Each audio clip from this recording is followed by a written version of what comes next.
আমি এইভাবে ভেটকি মাছের পাতুরিটা বানিয়ে নিলাম। চলো দেখি। আমি আজকে ভেটকি মাছের পাতুরি বানাবো। তার জন্য ভেটকি মাছে আমি প্রথমে নুন হলুদ মাখিয়ে রাখছি। আমি একটা পেস্ট বানাবো, তার জন্য নিয়ে নিয়েছি সাদা সর্ষে, কালো সর্ষে, একটু নুন দিয়েছি, এতে জল দিয়েছি। দিয়ে দিচ্ছি কাঁচা লঙ্কা 3টে আর ধনে পাতা, দিয়ে দিচ্ছি অল্প হলুদ, দিচ্ছি একটু লঙ্কা গুঁড়ো। মাছটা নুন হলুদ দিয়ে মাখানো ছিল, এতে দিয়ে দিয়েছি অল্প দই, টক দই, আর দিয়ে দেবো সর্ষের তেল। এবার যে আমি পেস্টটা করেছি এই পেস্টটা এতে আমি দিয়ে দেবো।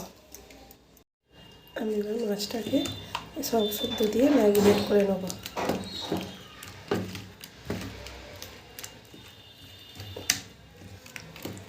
আমি মাছটাকে সব শুদ্ধ দিয়ে আমি ম্যারিনেট করে নিয়েছি। এইভাবে আমি কিছুক্ষণ রেখে দেবো ম্যারিনেট করে। কড়াই আমি তেল দিয়ে দিয়েছি।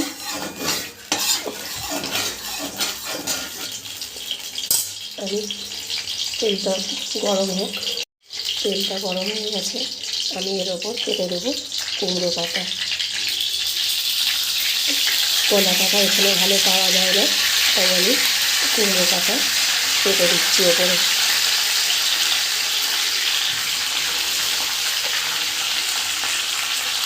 দিয়ে আমি মাছগুলো এর উপর দিয়ে দেবো। কলা পাতায় করলে ভালো, যেহেতু আমার এখানে কলা পাতা ভালো পাওয়া যায় না, আমি এইভাবেই বানাচ্ছি। এর উপর দিয়ে দেবো মশলাটা। এইভাবে দিয়েছি, দিয়ে আমি এর উপর দিয়ে আমি পাতা দিয়ে ঢাকা দিয়ে দেবো।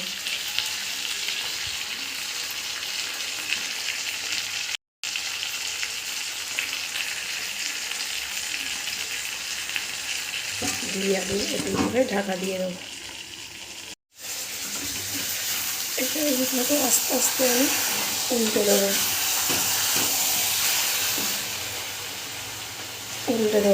দিয়ে আবার ঢাকা দিয়ে দেবো।